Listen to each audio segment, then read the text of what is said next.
Although edited for television, tonight's thriller contains scenes of suspense and violence which may be unsuitable for young viewers. Parental discretion is advised.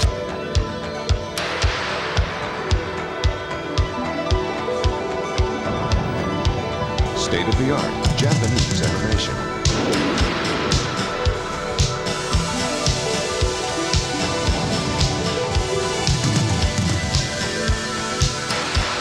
Hi everyone, welcome back to the Otaku Host Club, your bi-weekly podcast for discussions on classic and modern anime that you love and adore. This week we have a review of Tokyo Sinks 2020, the new anime based on the disaster novel by Japanese writer Sakio Komatsu. We also will be discussing overhyped anime that your friends won't shut up about. So please sit back, relax, and enjoy the show.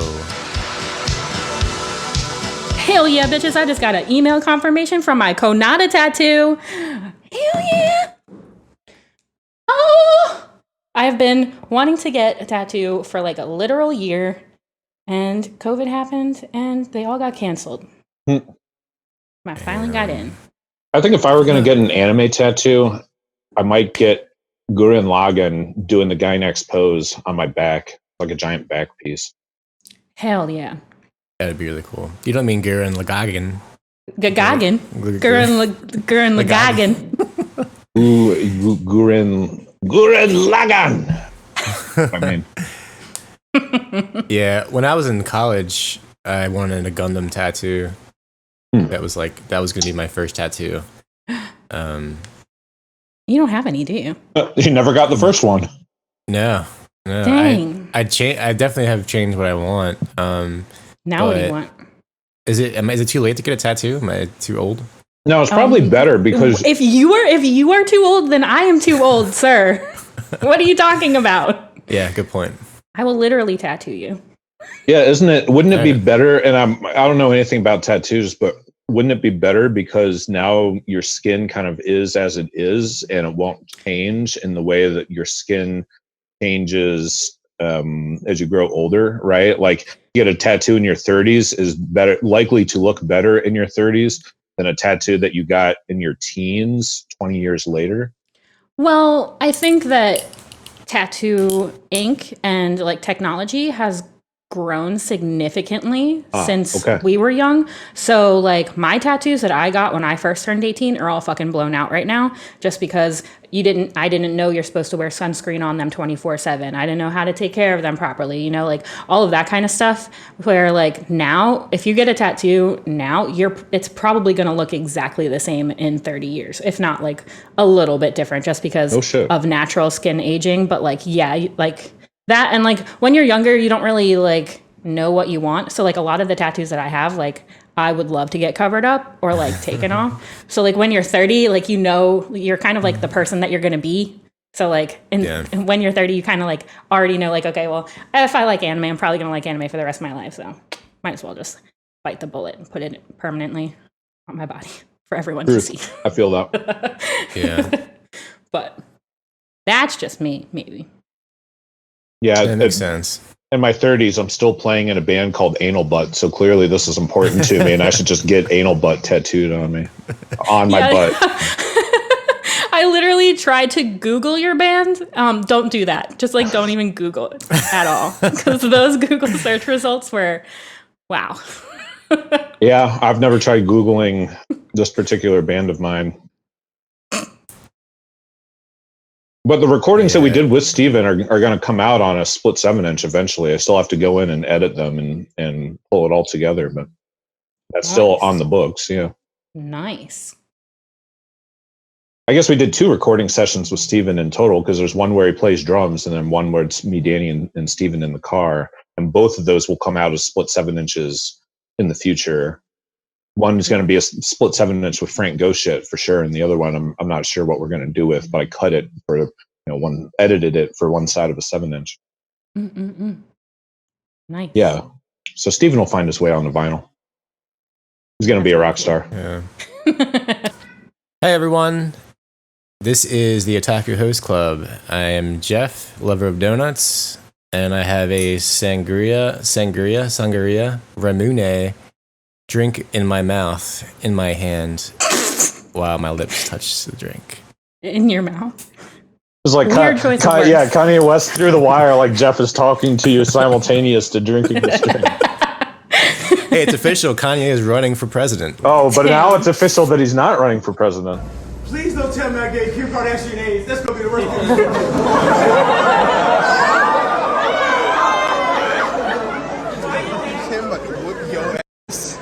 Oh shit! Yeah, he's going back on his promise. Goodness gracious! Presidential dropout. He redacted his statement. Is what you're saying? Probably just so he could rap about it later. Yeah, I mean, it's disappointing in my opinion, because I am a really big fan of Kanye West, and I'm actually very into the idea of him running for president. Not that I want him to be president at all. I just want him to be in more positions of public speaking. But it would be cool if he ran against Trump as a Republican, and I think that would actually go to show a fascinating angle of the Republican Party and who exactly, would be the targeted voter base. But the way that it wound up panning out, it's like obviously just an attention grab, and he just must have a new record coming out soon. It's just like getting his name in the headlines. Are you sure? Because I'm reading Kanye schedules campaign event in South Carolina. Well, this is as of the 18th. I definitely read headlines that he has dropped out. Whether that has changed is that could be. But anyway, yes, I'm here too. I'm Dan. I am a Kanye West fan. I would not vote for him for president, but I would watch his campaign speech. Nice. And I'm Amelia. And if I were an anime, I would definitely be Overhyped. No, I don't think so. I mean, jeez. In my life, you are appropriately hyped. Thanks. I was just fishing for a compliment, so. Yeah, you're the right level of hype. All right. Today's show, we have overrated anime. Something a little different this time around. And we might throw in some underrated anime as well. We might. Plus, we have Japan Sinks. Yeah, we all wound up watching independent of each other. Yes. We did not plan that so far in advance, but we did all watch Japan Sinks. We should have planned in advance and did a whole episode, since it is, a Masaki Yuasa production, and also on Netflix. And that seems to be our trend, is watching stuff that is on Netflix. Yeah, and there's a lot to be said about Japan Sinks, and I feel like all three of us have very different opinions about it. Yes, I feel like that as well. But before we go into Japan Sinks, I want to do our usual, what are we watching lately? And I kind of understand that you guys haven't been watching as much outside of things related to this episode. I want to just chime in. I'm still watching Meisani Koku, and I have a question to posit to you guys and to the audience in general if people want to chime in.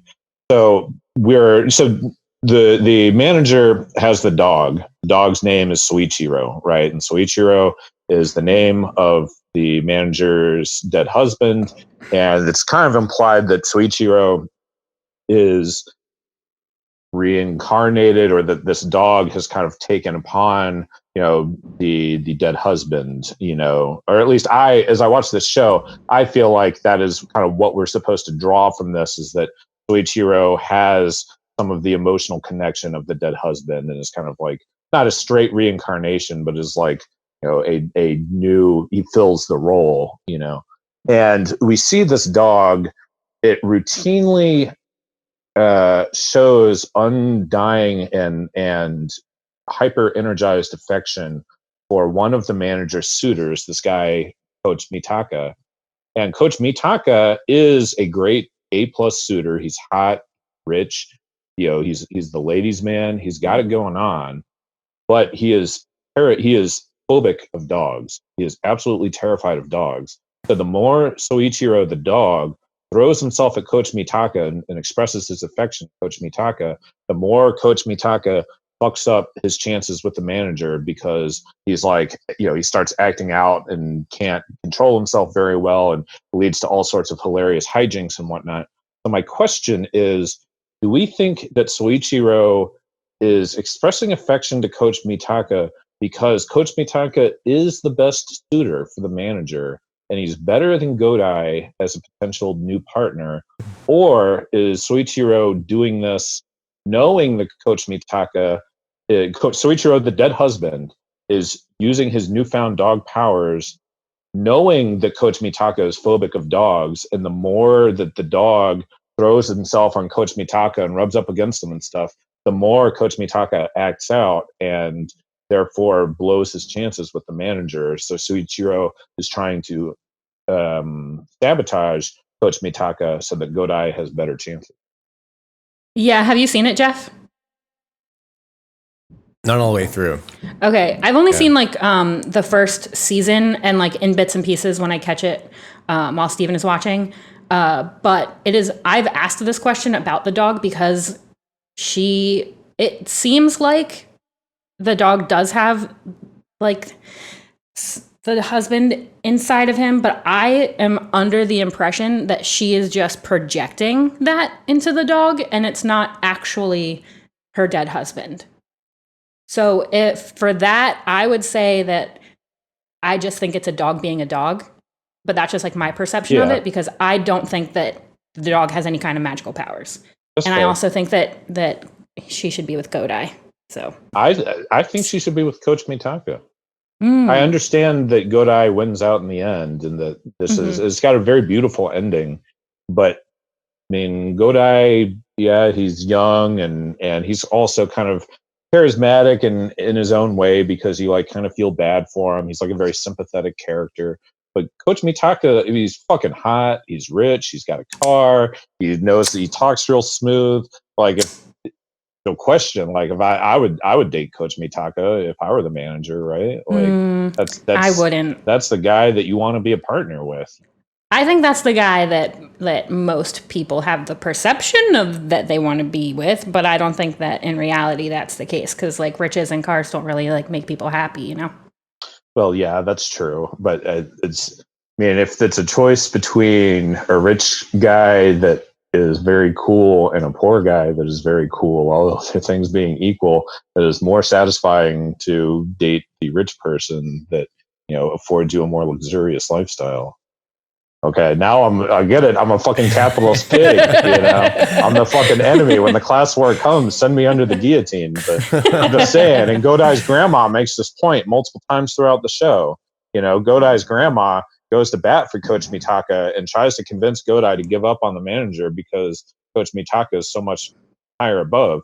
And she specifically makes the point that she also, she was in a similar parallel situation when she was younger and married the poor guy without any money, and then jokingly says, "Yeah, and I regret it now because it fucking sucked being poor. I should have married the hot rich guy." Oh, whatever, Grandma, get off your horse. Yeah, I'm just saying the show is not unsympathetic to my view, and that is part of what makes it a really great show. Yeah, if we ever get around to our Rumiko Takahashi special, we gotta dive into this one. Yeah, you know what I mean. I've also sorry. It doesn't help that all their series are fucking like 100 episodes or longer. Like, Jesus, like you know what I mean? Yeah, I'm used to 12 episodes, like one and done. Like, I've also still been making my way through Cross Game, which nobody else seems to be doing anymore. Yeah, well, there's a lot of seasonals that are happening right now, and like, I really want to watch Cross Game. I'm actually like only, I think, 15 episodes behind now. Right. Okay. So I feel like I'm farther along than anyone else, but there's so many seasonals, and it's really hard to keep track of them all because all of them, I'm gonna say all of them, but like most of them are so good. Really? Okay. Like, so good. I'm having a really hard time like narrowing down what I'm gonna watch, and normally I'm like, I'm dropping everything. What is this season even? I don't even, why is anime existing right now? But like, now I'm like, oh my God, there's too much for my brain to consume. I can only watch one other show. Like, so that's why I only really watch Japan Sinks because like, I think I watched like 2 episodes are out for almost each of the anime. So probably, it's like 20 5 episodes, something like that. Like plus, probably. So, yeah, that's a lot. What's your number one? What's it called? Kanojo Okurishimasu. That one is like literally my favorite. I'm ready for that as soon as it drops every week. I mean, and then this other one that's like really raunchy. It's called HX Arrows. It's about people that fight these like bug creatures with their arrow power. So like their sexy power. They get all hot and bothered, and then it turns into energy that they can use to fight bad guys. Interesting. What? And it sounds really stupid, but I like really love it. An enemy has appeared before us. Quick, jack me off. Well, touch my boobies. Look at me. Look at all my power. You're making me so horny. Look at all this horny power. Is this an isekai type show? What is this? No, I don't think it's an isekai. It's just ecchi and like romantic comedy. I guess. I don't know the tags because fucking Mal is down, so like I can't go back and look and see what the tags are. But it's definitely ecchi, definitely comedy. It kind of might be a harem because there's a bunch of girls that he lives with that are like they also fight with their arrow power as well. Geoff's gargling. My throat's really like I can't get all the words out. Is it because you've been watching too much anime and yelling at the TV about it? That is partly true. Yeah, were you yelling at Japan Sinks? Yes. I didn't find it that bad. Before we dive in, all right, I know we're going to dive into Japan Sinks. I just want to give a quick point about cross game before we move on. I'm sorry to interrupt us and sidetrack us again. The cross game is so fucking good. And part of what I think is so great about this, I ranted about this at length in the Discord, but it is so great because it is so understated. And somehow all these years later, I remember all the baseball stuff in the show so clearly, but I totally forgot just how emotionally nuanced and how like powerfully understated and subtle that this show is.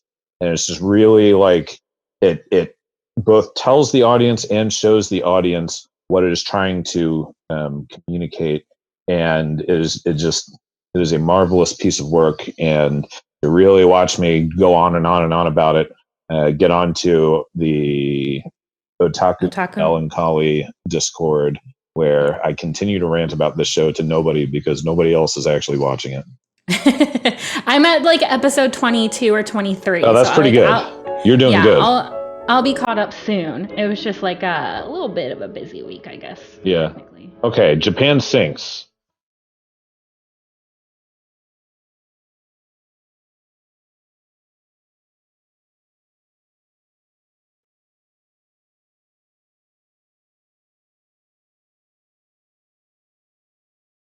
The show, did it sink or did it swim? Yeah, like I liked it. What did you guys think? Dan, go. I thought it was good, but it really tried hard in a way that is kind of unusual for Yuasa. Like when we look at something like Devilman Crybaby, which is arguably like I thought this was very similar to Devilman Crybaby. It's got the same kind of love for hip hop. It's got the same kind of sense of realistic gore. It's got the same sense of kind of edgy, dangerous situations. And when you watch Devilman Crybaby, I think all of this stuff comes together very neatly and it fits together very succinctly. It never feels like this show is trying too hard because it's very natural how it's all connected and organized, how it's all arranged. But in Japan Sinks, I felt like, every episode I felt like, man, this guy is really trying hard to like, convey this great tragedy and convey these like, crazy dire situations. Every episode has one or two moments where it's like, all right, this is the part that's really supposed to hit me hard, and it's also very similar to Devilman Crybaby because in both shows there's a young blonde guy that comes out of nowhere with all sorts of technological doohickeys, and for some reason he's extremely rich, and he just happens to solve everyone's problems until he doesn't, and he runs off. But then he didn't actually run off. He is like, actually doing it for everybody. And I was just struck by the similarity. Like, is this supposed to be a stand-in for Yuasa himself? Like, why are we so fixated on having young blonde guys come out of nowhere with, like young blonde hipsters that are so worldly and have access to fancy technology that just come and solve all of our problems? I loved him as a character. I thought he was great. Yeah, there were parts. I think he's the white savior. I think he's like the epitome of the white savior complex. Because he comes in and tries to save the day. This show is very, like, in a way that is different than other Yuasa shows. This show is very strictly about Japan and the feelings you have for your home country and like, nationalism and whatnot. We see lots of characters that are like, pure-blooded Japanese only. I hate foreigners. You have people that randomly speak English throughout the show, and when they speak English, there's somebody in their vicinity that goes, "Why the fuck are you speaking English? We're in Japan, dumbass. Speak Japanese." And yeah, but I mean, there's like multiracial representation, which is like what we want more of, right? Yes. I don't think that I think that's a separate point altogether from the weird. And I guess I didn't exactly see this as like an inappropriate Japanese nationalism, because I'm sure that there are people out there that are watching this and they have this whole forced rap section where they all rap about like Japan sucks. No, actually, Japan's kind of cool. I love that rap section. Yeah, that rap section was the best part of the show. I felt like, man, we are really trying hard to shoehorn our love of rap into the scene. Anyway, I'm sorry to interrupt you. Do you guys not like rap music? Dude, I fucking love rap music. What? Then why didn't you like it? It doesn't mean it works. It's contrived, in my opinion. Yeah. I thought it was so cool. Yeah, I'm sorry to interrupt you, Geoff, and just start rambling over top of you, because the white savior complex, as you point out, is an angle of this that I had not considered, but is extremely interesting, and I'd love to hear you ramble about it. Yeah, no, because if you think about his character and all the American references he makes, like a Mission Impossible, Die Hard references, he drives a fucking APC. Like, where does he get the APC from?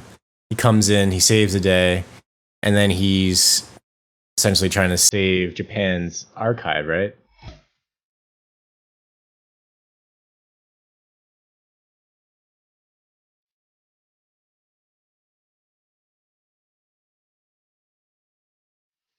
And not to give away too much, but there's information that he wants to get out there, and he comes in and he's like, "Oh, the poor Japanese girl and his brother or her brother, they need to be saved," sort of thing. I don't know. I just saw it's a small parallel, and it's maybe it's a stretch, but going back to Double Man, he did look a lot like was it Akira? Mm-hmm. Mm-hmm. Yeah, and like that. I don't think that was a coincidence. And I couldn't help but to think about Double Man, because Double Man is on purpose. It's purposely done in a way that is violent, just like the source material. And apparently he toned it down even for Netflix. And I all I can think about was, all right, so he's taking these elements and he's trying to make it work for an American audience. Devil Man felt Japanese. This felt like a Japanese show for an American audience. Interesting. That's just like a generalization, but I think that was my biggest gripe with it. Chad, I felt like this was targeted so heavily towards a Japanese audience, because the whole thing is about, from my perspective, I took it as being about taking pride in Japan, and like, when Japan actually sinks, is this does this mean that the Japanese people have lost their culture and lost their identity, or can they rise above that to still be Japanese, even if there's no actual Japan that they would live in? And the show seems to clearly answer, yes, you can be Japanese anywhere on the damn earth, because being Japanese is more than the country of Japan. You can be a foreigner living in Japan, and you can be a Japanese person living somewhere else. And the culture is about the people more than the place.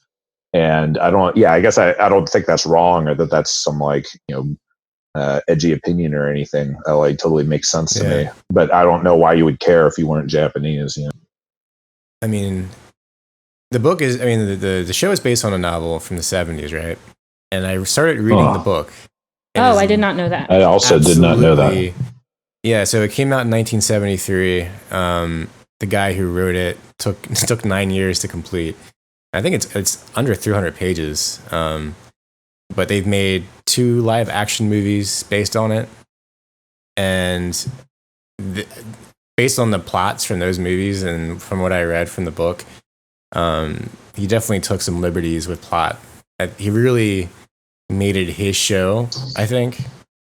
And I guess that's a good thing. You don't want to just like repeat what's been done over and over and over again. He did the same thing with Devilman Crybaby too, which is quite a bit different than the original Devilman. So I think this is the Yuasa way of doing things. That's his MO. But I think thought the brutal scenes.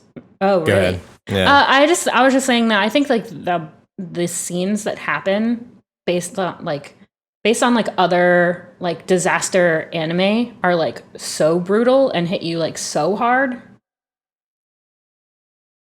Like comparatively, like I can only think of like Tokyo Magnitude when I'm watching Japan Sinks, because they're so similar. It's about a brother and a sister trying to survive this like crazy situation. And if I'm like comparing the two, I would much rather watch Japan Sinks than I would Tokyo Magnitude. I would rather watch Tokyo Magnitude, to be honest. Yeah, I just like the main character that they follow, I felt like didn't have the qualities in a character that I would want to see surviving that kind of situation. Like I know like at the end of Tokyo Magnitude, she comes around and like she realizes like, whatever about it. But like the character that were the family and like the brother and sister combo that we're following this time, I feel like I just like want to see them survive, or I like want to see how they're going to get through it more than I would Tokyo Magnitude, which is why I liked it. Yeah, I'm with. I think I prefer Tokyo Magnitude over. I think Tokyo Sinks feels like a disaster series that I don't want to say it's Americanized, because I think I already said that, but it's sort of in that vein, and like they're both grounded in reality, but Tokyo Magnitude is in reality more so. And I think a big part of that for me was the animation style in Tokyo Sinks. You don't like all the crazy weird faces and the body shapes that change throughout the entire series? Yeah, I realized that I'm actually with Geoff here, and I don't have an eye for animation, but even I thought Japan Sinks was kind of poorly animated, and I'm sure that there are people that will argue that this is a stylistic thing rather than a quality thing. But I feel like it's definitely a stylistic thing, because we've seen if you go back to Yuasa's older works, like not Kaiba, but like Mind Game, and you can see that this is just kind of how he animates, because he does it in Devilman Crybaby, but in Devilman Crybaby, he's a little bit more stylish about it. He doesn't go like so wonky with the facial expressions. But I feel like in Japan Sinks, like it progressively gets worse, because they are progressively like losing their stamina and losing their hope to survive. Oh, well, that's an interesting idea. I hadn't really considered that this was a intentional decision to show the kind of unwinding of these people through how they're animated. So, okay, that's a pretty reasonable argument. I'll buy that. But like, not to say that I like super loved everything about it, because I think the grandpa just like did not need to happen. And I think like I think it was like episode 8 or 9. I don't want to give away too much, but like when they're at the weird place, like what was the point of that? Like I know the point was like to gather intel or to be safe in that situation, but like I really just like felt like those 2 episodes need to happen. It was from a logic standpoint, it is weird to me that they would Like I thought the idea was to get off Japan because it's sinking. Why try to go to escape to a location that ostensibly is going to fucking sink? You know, like what makes them think that's a long-term solution? Also, there is the most disturbing part about those episodes is that they take a shower with their clothes on. That's really, like, what the fuck is up with that? I was yelling at the screen. Oh my god, me too. I was like, what? Why are your clothes on? Like, yeah, I thought that was truly fucking twisted and bizarre. Like what is it's kind of like kind of breaks the interior logic and reality of the show, right? Like these people are not taking showers with their clothes on. Nobody fucking does that. Like even if their clothes are dirty, even if their clothes are dirty and need to be washed, they would just take them off and wash them separately. Yeah, because they had laundry at this facility. Yeah. So it's just, that's just really weird. I honestly think. That fucking guy Daniel. Oh, or Daniel, whatever his name was. I thought you were gonna be like, Daniel, do you shower with your clothes on? Daniel showers with his clothes on. He probably does. He ruined it for me. Like that whole character of Daniel, not me specifically. Who is there's a character. No. Yeah, there's a character in the show. He is Watashi wa Daniel. He's a Yugoslavian guy. Yugoslavian, right? And first, you don't really know this, or he says something. He like lies, I think. Well, he's a sorry to interrupt you, but he is. Yeah. He's a Slavic guy that left the country when Yugoslavia was undergoing, their civil war, and he went to the UK, and then from the UK he migrated to Japan. He just seemed very unnatural, and he's like a comedian, right? He's comic relief in the show, and I did not find it funny. I found it disturbing. He was not funny. Like if he was trying to be comic relief, man, he was just like super annoying. Yeah, but I don't think he was intended to be. He was not intended to be comic relief for the audience. I think he was because he does specifically say when they go to the religious spot, he says, "My purpose is to make people laugh. I will, like what am I going to do within this, little niche society? I am going to be funny and bring joy to the people around me, and that will be my contribution to the kind of daily life of this compound." And it's like, it's not actually funny. Like as the audience watching this show, it is never actually funny.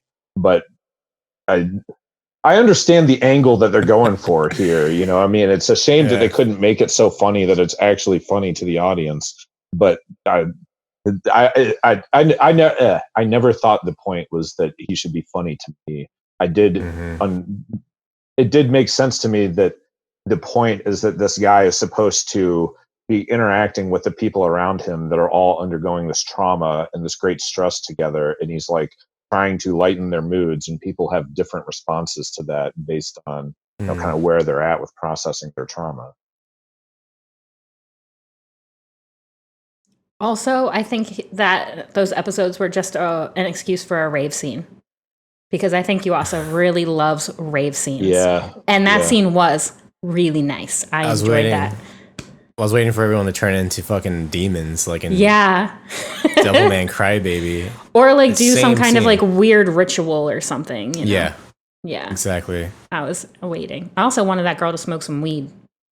There's a lot of weed in this show. I know. Why didn't she smoke some? She needed to calm her ass down. Well, I felt like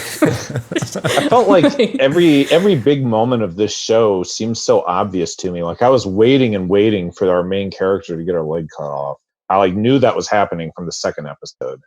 So predictable. They hinted at that throughout the entire show. So I'm surprised that it happened when it did and not earlier. Yeah, I guess I felt like because this show was trying so hard, and it's like obvious that it's trying so hard, it becomes extremely predictable, because it's like, all right, what do I think is the most shocking thing that would happen at this juncture? That is most assuredly what's going to happen next. Yeah. And also, it's like the catalyst for you find the doctor who is going to save the day, right? Yeah, at that space. Why? Yeah, why was the doctor at that space? That was the one thing I couldn't get a hold of. And also, it befuddled me that he's there he's like blinking his eyes and tapping his finger in Morse code, and nobody ever picks that up. Like that was like, the first thing that popped into my mind when you watch this guy blinking like that. Yeah, like if I see somebody blinking like that and they're paraplegic, I would assume that they are trying to communicate in some way. You know, like nobody fucking blinks like that unless it's an intentional decision that they ought to blink like that. So it's shocking to me that there were multiple people wandering around this hospital room, and it takes 2 episodes before somebody goes, "Hey, why are you blinking in such a weird way?" And then another 15 minutes before they're like, "Wait, are you like trying to communicate by blinking in a weird way?" Like, duh. Why the fuck else would someone be blinking like that, man? Also, sorry. He was blinking the whole time. Like, there are instances where they're like chatting it up, they're like not paying attention to this guy, and he's like tapping his fingers and blinking like for the entirety of the rest of the anime. And I was like, can anyone pay attention to him at all? Like, are you just like ignoring him? Like, what is happening? He's clearly tapping. I know you can hear it. Yeah. But I thought it had a good start. I thought it had a good start and a good end. It was just the middle just got a little weird. Yeah, like, and I agree that Grandpa does not hold his own weight all that well. There are parts about Grandpa that I thought were interesting and more like thematically relevant. But the whole Grandpa's going to liberate this autistic child because he knows that it's not actually his grandchild, but also like he doesn't really care because it could it's very messy motivations for some pretty serious action. Yeah. But we all know, and this is something that we discussed off the podcast at great length, we all know that the real antagonist of this show is the fucking grandma that steals the main character's water bottle in the second episode. No. It's absolutely outrageous. No. That grandma was just minding her own business, trying to hang out with Grandpa, and the one girl feels so guilty because she left her friends behind that she's like, I'm gonna go do this good deed. Dad, give me the water, because I'm gonna go give him some water. And she takes the entire water bottle. Like, why couldn't she have put some water into an empty bottle if that was their last water bottle? You know what I mean? And then so she goes over and she gives this grandma the water bottle, and the grandma takes a sip, the grandpa takes a sip, and then the grandma puts it in her purse for later. Yeah, but it's outrageous because clearly the main character's she was not intending to just give away this water bottle. She said, "Hey, would you like some water?" The social cue here is that you would take a sip and then give it back and say, "Oh, thanks for the water. Great thing I'm not going to die of dehydration in the next 20 minutes. Well, see, my argument is that if you're giving somebody something, you kind of have to give it all or like not give it at all. You know what I mean? Like, you gotta be ready for them to accept the gift. And if the gift is a full ass water bottle, then like you gotta be ready to let that go. Yeah, Amelia and I texted back and forth a very rabid argument about the morality of this for about 30 minutes. So I don't know how you do not have to give until it hurts for it to qualify as being nice. It is nice of this woman to just give a little bit of water. No, but her intentions were not kindness. That's where my issue is. Her issue was she wanted to make up for what she did earlier in the series, and it was with this full ass water bottle. But I don't think her motivations really matter in the depth of how nice. Like, if you do something nice out of being guilty, it is still nice, if you do something fucked up and then to a completely unrelated person, you do something nice because you're trying to, strike some kind of karmatic balance. That doesn't undo the niceness of what you just did. It's still a nice action in and of itself. It may not be reflective of yourself as being a nice person, but the action itself is still nice. And it is nice to. Is it? Here, Grandma, you can have a sip, but give me that back. Yeah, well, that's what I would say. Give me it back. I felt like that grandma was predatory. It was like, oh, this young woman's going to be too awkward to ask for it back, so I can just rip her off and steal the whole damn water, Like, the grandma didn't even ask for the water. That's the thing. Like, the girl took it upon herself. Like, maybe that grandma was not dying of thirst. Well, then she could have just said, "Oh no, thanks, I'm fine." Like. But if I were our main character, I would be like, "Excuse me, could I have my water back? I need to get going now." Like, I'd be like, why can't I have it all? I'm gonna die. Yeah, because I'm gonna fucking die. I am not intending to give until it hurts here. I'm intending. To be honest, some of my wealth. She should have thought that, like, hey, I have 5 people in my party, and this is the last water bottle, and I'm not sure when I'm going to get more water, but I should probably save it for the 5 other people that I actually care about, instead of trying to redeem myself in karmic points with this grandma. Yeah. That's what should have happened. It was irresponsible of her. But the grandma accepted the gift that she gave her, so... Yeah. That grandma's a piece of shit, in my opinion. Like, just a straight up predatory bitch. Jeff, do you have anything to say about this issue? Let's just say that they didn't make it. They did not make it to the boat. So literally, no one makes it. Gift. That was Mari's parting gift to this old couple. I were her, they found water. Okay, they found more water. Yeah. So, well, I'll say that she deserved it because she did leave her classmates. Yeah, see, thank you. Yeah, this is something that we talked about on our texting too. But I actually think it's more fucked up of the grandma filled that water bottle than of our main character who abandoned all of her friends in an emergency situation. Survival of the fittest. Yeah, well, you could argue.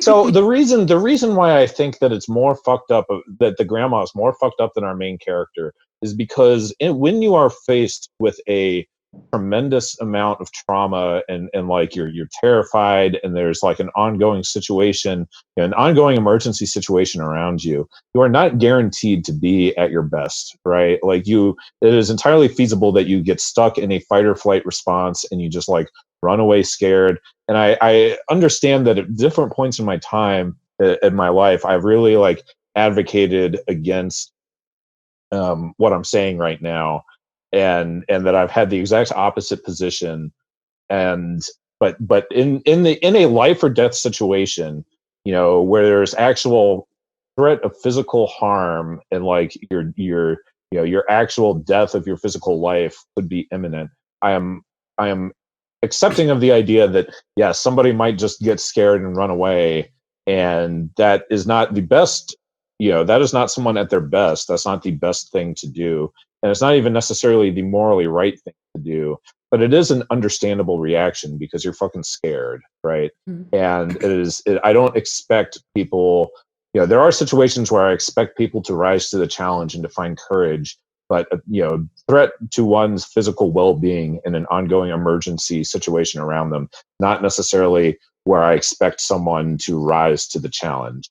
Mm. But on the other hand, or like the flip side of that, is this fucking grandma is just sitting in the shade on the side of the road. She is clearly not in any kind of emergency situation. She's not like on the ground, grasping her throat, reaching out to the clouds, like, please give me water. I'm dying of thirst at this exact moment. If I don't get water in the next 30 seconds, like that's it. Like we can assume based on context that she is just going about her business in this post-apocalyptic Japan, and she's just sitting and chilling because they're tired of walking around, and she's not an imminent threat of her life. She's not an imminent threat for her safety and her well-being. But she takes that water bottle anyway because she's a fucking bitch. Because she because she knows she can get away with it. Because she knows that she stands to gain from this unfair transaction by stealing this person's water bottle at the damage of the person offering it to her. But why would Mary even think that lady wanted a water bottle if she wasn't gasping for water and why would you even care about these people? Well, like, why would you care about your own family? Nice. No, because you're fucking guilty. Because you feel guilty.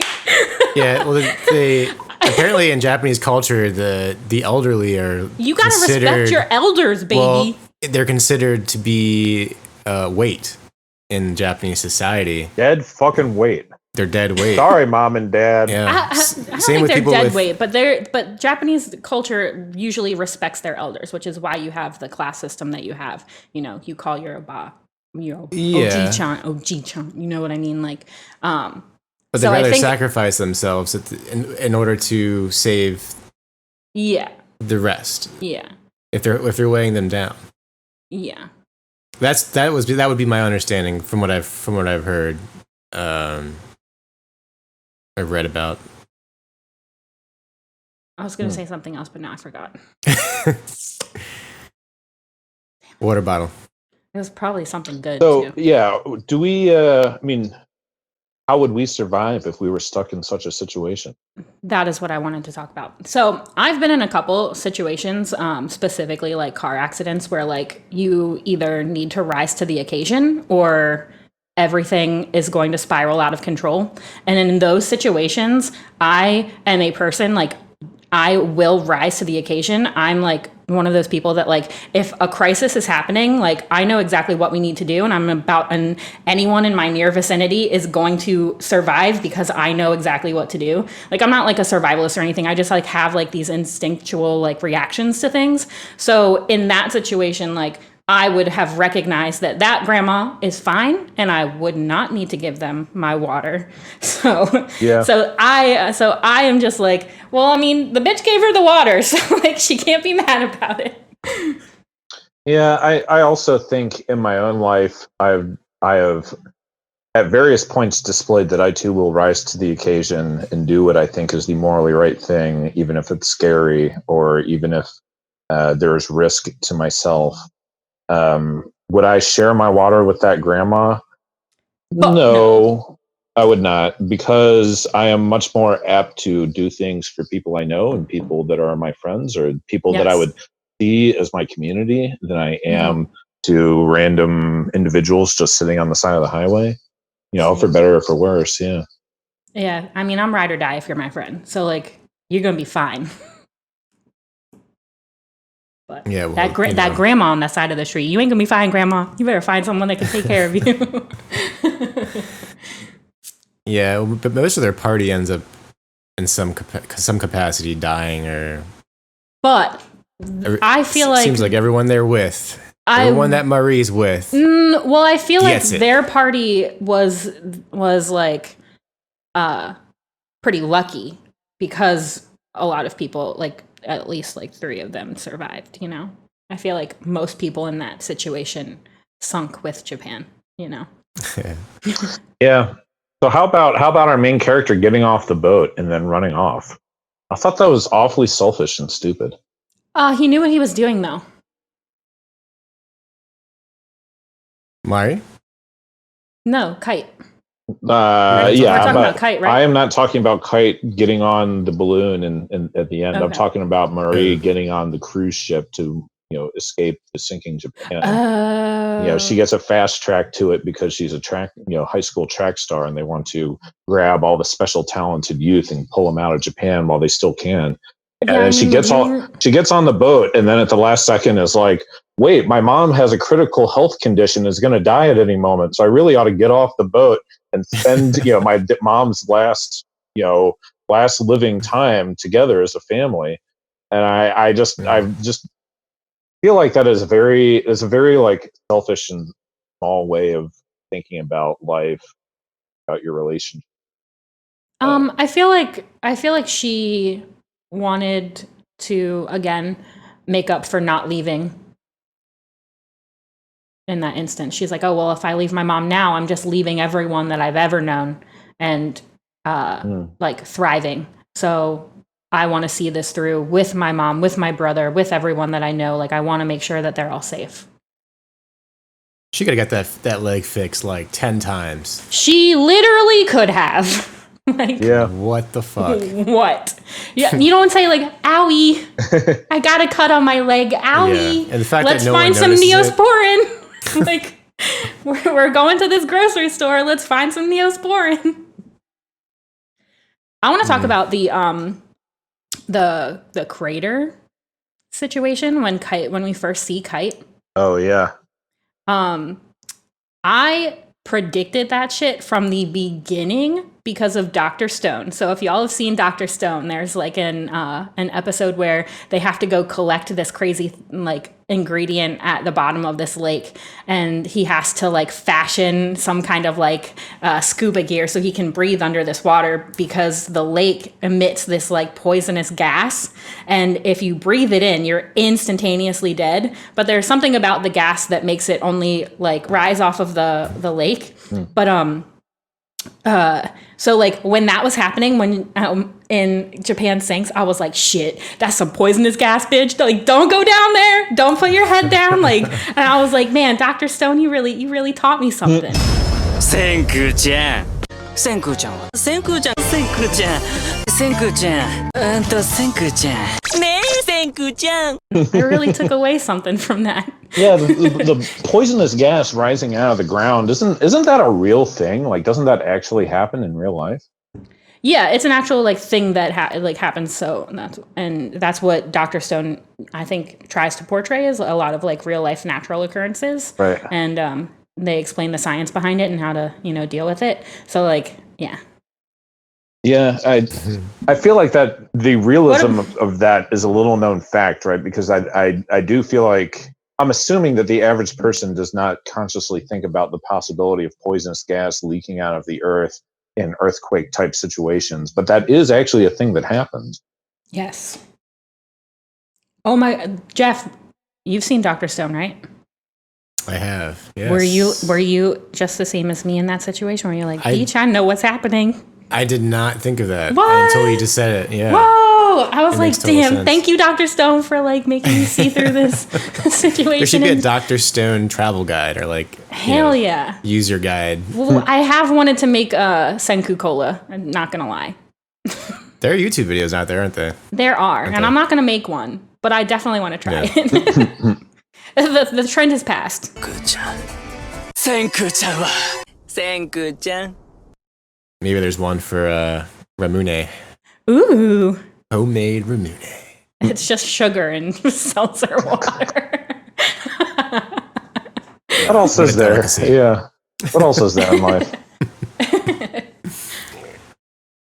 One of my favorite moments in this show was when they were on the water in that lifeboat, and the brother and sister are trapped on this little boat, and with the old man, is the fisherman. Literally, like, oh my god. Yeah, Yes, that was actually pretty anxiety inducing. Yes. Oh my god. It was a lot like Life of Pi in a lot of ways, like except small differences in who was on the boat, but they're surviving for I guess 2 days, at least 2 or 3 days. Yeah, like I was so confused because I thought they were it was like over the span of one night, and I was like, why is it still nighttime? Mm-hmm. Why is this entire episode nighttime? And then I didn't realize that because the volcano erupted, that like shit happens in the air and you can't see the sun because of it. Mm-hmm. So I was like thrown off, and I was like, oh my god, why is it still night? What is happening? I have anxiety right now. Like I can't handle this. It was beautiful the way they animated the water in that. But the old man eventually perishes, right? They wake up and he's keeled over on the side of the boat. His body's hanging out. There's seagulls flapping around, eating his body. And then a great white shark comes out of nowhere, fucking eats him. I was like, yeah! I was so happy. Oh my excited. god! I really thought that the shark was going to try and eat the boat. And I was like, oh my god, there's a fucking shark in the water. If it turned to Jaws, then I would have turned the show off and been done with it. All right, if that happens, I'm done. But, there's survival, to get in the hole in the boat and stuff like that. And the shark, I love that scene. It's giving me goosebumps to think about it. Yeah, I viewed, like, when we see the dead body of the captain, he's halfway out the door, right? He's literally like his front half is in the water and has been eaten away, and his back half is still inside this lifeboat. So I assumed that this guy in his dying moments tried to throw himself overboard so that these young people wouldn't have to deal with his corpse, but he just didn't have the strength to make it all the way. And I thought, wow, that was very, very noble of the captain. That's cool. I feel that. Yeah, but still, he tried and failed, and we got a gratuitous scene of seagulls tearing this guy's body apart. Damn, poor Mary, man. She's got to deal with all that shit. There's a lot of PTSD. She has to deal with a lot of stuff in this series, and like, I don't know, they don't ever like show her at like a breaking point. I mean, like she argues with her mom a lot, but like they never show like when any of them are like just fucking like breaking down. And I feel like there are definitely a lot of moments where I would have just been like, fuck everything. Like, yeah, I can't handle this anymore. And I think this is why I personally like Tokyo Magnitude 8.0 a little bit more, because I think Tokyo Magnitude is more character driven, and it's more about the people and their emotions, and it's not nearly as dramatic a show as Japan Sinks. But I think it does better for being a more character-driven show in comparison to Japan Sinks, which I thought was very plot-driven. And you just have these people just cast into this crazy sequence of events, and it's just, wild stuff happening left and right. Like, every episode somebody dies, there's a rape scene, and there's drugs, just about every episode. And it just feels, felt too forced and too like wham bam kabam, like there's too much being put into these people's lives to a point where it's just kind of absurd in comparison to a more character driven show like Tokyo Magnitude, where it's just people really grappling with this emergency situation around them and how they feel about it. I don't think we ever got the same level of emotional introspection out of Japan Sinks, and instead what we get is people rapping about whether Japan is cool or not. Well, I think the reason why I like Japan Sinks more is because it's more plot driven and it's more about the situations that are happening and not about the characters, because I didn't really like connect with any of the characters in Tokyo Magnitude. So like to see something that's like not about an earthquake, like yes, it does have earthquakes in it. It is kind of about that, but it's like about a chain of events that happens when like the earth is just literally sinking or like literally falling apart. And I like that aspect about disaster anime or like disaster things more. Like, how are these people going to try and survive this next crazy thing that they've got to deal with on top of everything else? Yeah, that's and fair. I still really like the rap scene, okay, because it was fun and it broke up the moment, and Mary finally just like chilled the fuck out and did a little rap, They even had the paraplegic guy try to rap in Morse code. Yeah, bitch. Yeah. Hell yeah. And then he was like, I'll punch the people who mock me. Yeah, I couldn't. I mean, the rap was corny, but I really loved it.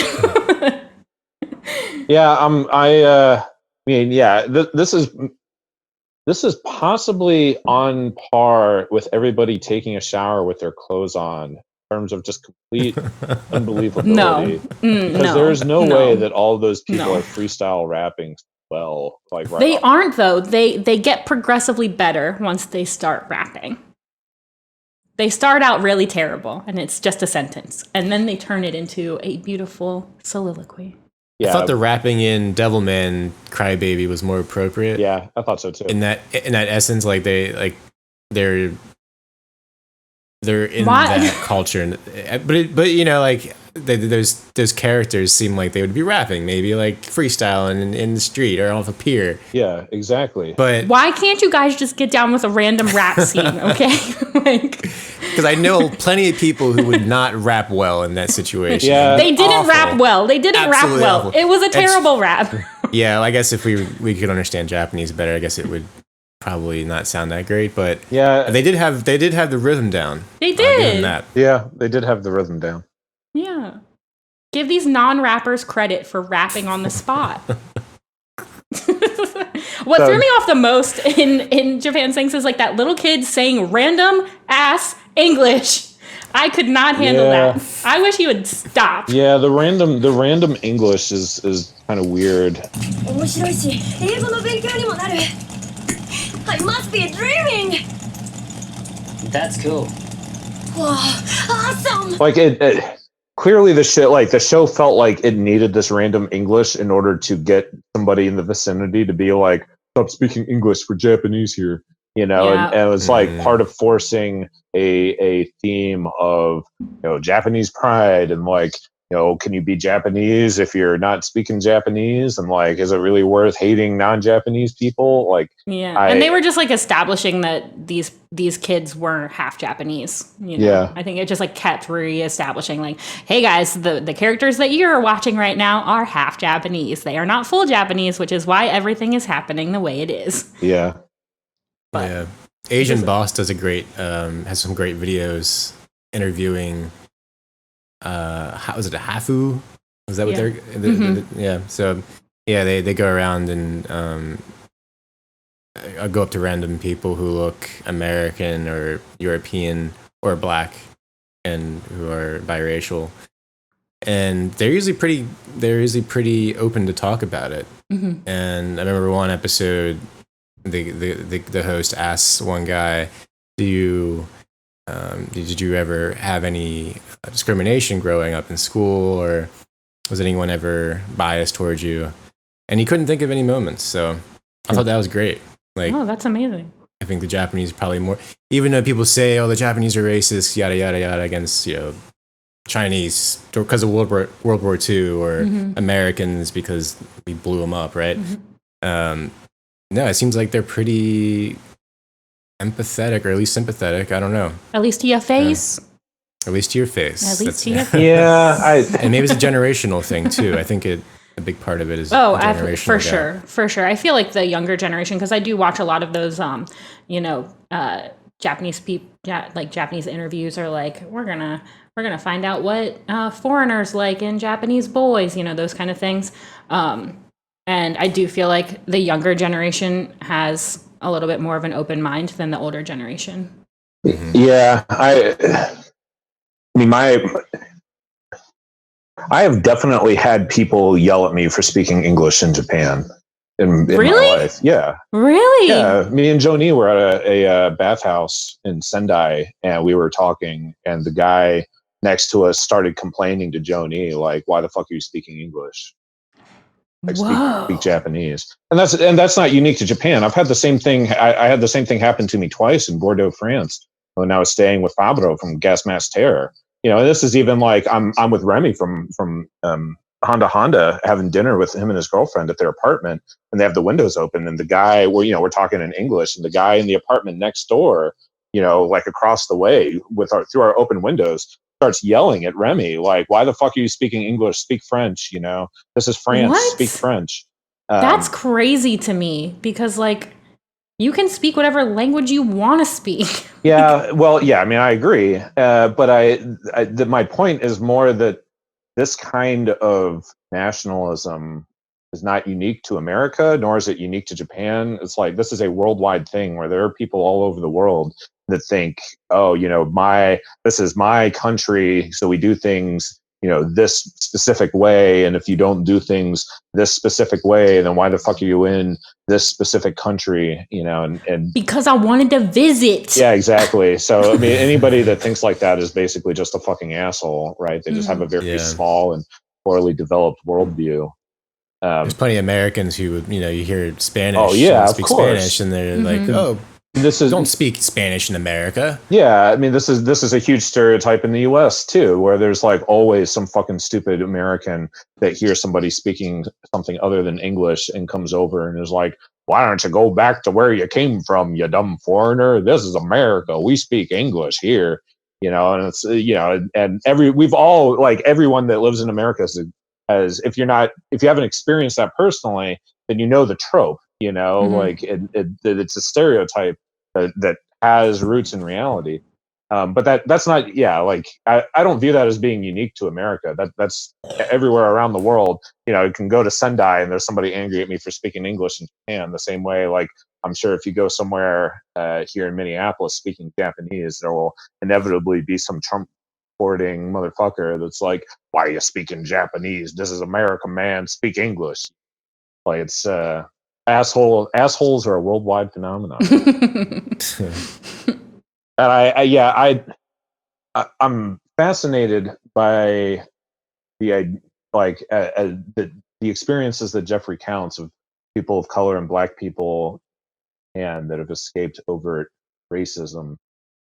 Because I do think of Japan like I mean most countries in this world are like they don't necessarily have the same racial dynamics as the West, but they many places in this world are based on weird racism, and like anybody that is at least somewhat acquainted with Asia is familiar with the idea of like, well, the Japanese, the Koreans, and Chinese all hate each other based on the politics of World War II and moving forward from that time. And everybody there's deep rooted racial divisions and kind of racial animosity based on this political situation.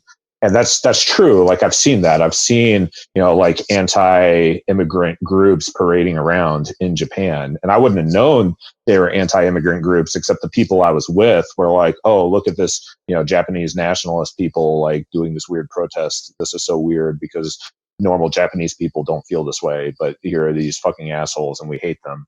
I'm like, yeah, I guess that happens here too, but I do think that, the kind of, well, I don't know. I'm speaking as a just random ass white guy that runs around in his own life. But I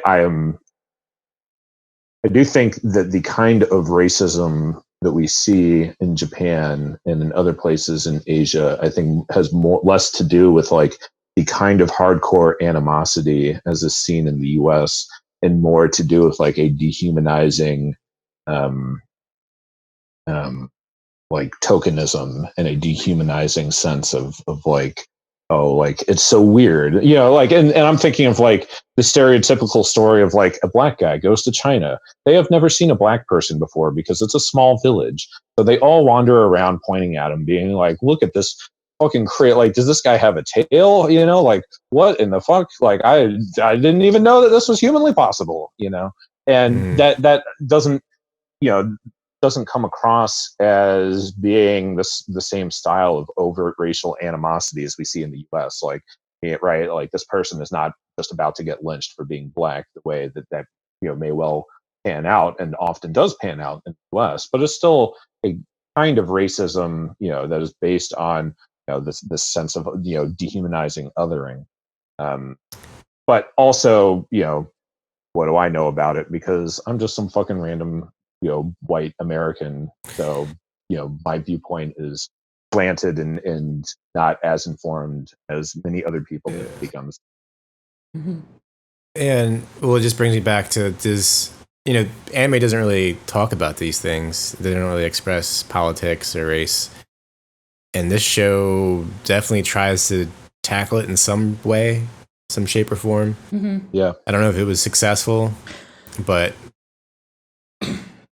I guess take it for what it is, maybe at the end of the day, like even though it has some problems, they're at least trying to say something about it, especially because we just got off of watching BNA, who also tried to say something about it. And I think that they'll get better at explaining their viewpoints when they've talked about it more, when they've educated themselves more. You know what I mean? Because I feel like not specifically Japan Sinks, but definitely BNA I felt like was made for an American audience.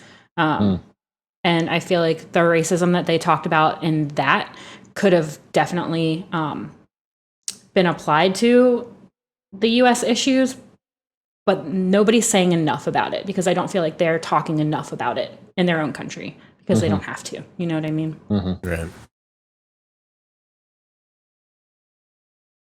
Yeah, I have a anecdote about this. Actually takes place in China, but my friend Kiyasu, who is a Japanese guy, was on tour in China with his band and was recounting to me about how he would see signs in restaurants that said "No dogs, no Japanese," and at various points he would have to he would be wearing a baseball cap and he would have to kind of pull the cap over his face to hide the fact that he was actually Japanese. Wow. So I do. These countries are just like anywhere else in the world, right? Like they have their own weird problems and shit, the same way we have our own weird problems in America. And I definitely don't think that Japan is some kind of great utopia for oh, this is how society should be. Everything's so much better. Like they got their own they got their own fucking weird problems out the wazoo. Yeah, just like just like everywhere else does. Mm-hmm. If you want a place like that, you have to go to the Netherlands, apparently, or Sweden, according to Trump. Yeah, I mean, these countries are pretty fucking cool, in my opinion, and they have cool things about them, you know? There's the saying that every Finn has a knife, you know? Like, Finland's a crazy place. Lots of interesting characters in this country. I want to go back really bad. All right, so we wrap up our little review. Anything else we want to add? It was supposed to be that's the episode. It was going to be a quick, 30, 40 minute review. Sorry, we can never stop talking. This 10 episode show. There's a lot to be said actually about it, which is, if we planned better, we could have done a whole episode, but we could have. Yeah. Do we want to be the podcast that's only reviewing Netflix shows? I don't think so. We promise you, this is our last Netflix review for the next 2 or 3 months. Yeah. We'll say a year. Netflix, you better not put out any anime. Yeah.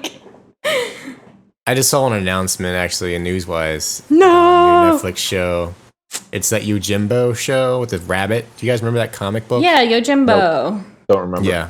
Yeah. So it's a white rabbit character in a samurai outfit. Yeah, he's a samurai rabbit. It was big in, I think, the 90s. Yeah, so they're making I guess it's a 3D animated series on Netflix. I guess I'll watch it, but I don't know if I'm going to like it. I don't think there's anything else coming down the pike that good. is noteworthy that we need to fucking review it. All right, do we want to get into some overhyped anime?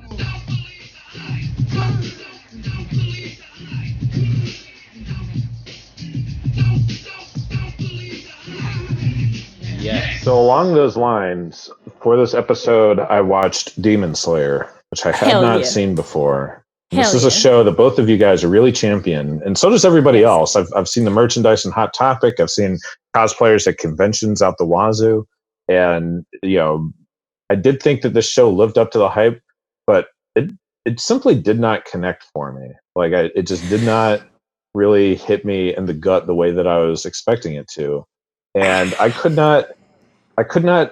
tell you why, because I do think that this show is basically flawless, right? Like there's nothing really wrong with it. It does everything right. For this, it is a genre exercise shonen show. It hits every mark of this genre. It executes everything very well. I feel like if I watched this show at 21, this would be my favorite show in the game. But at 33, it just didn't really hit for me. What are you saying about us then?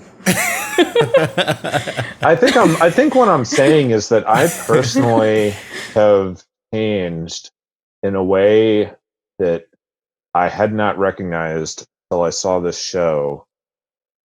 That,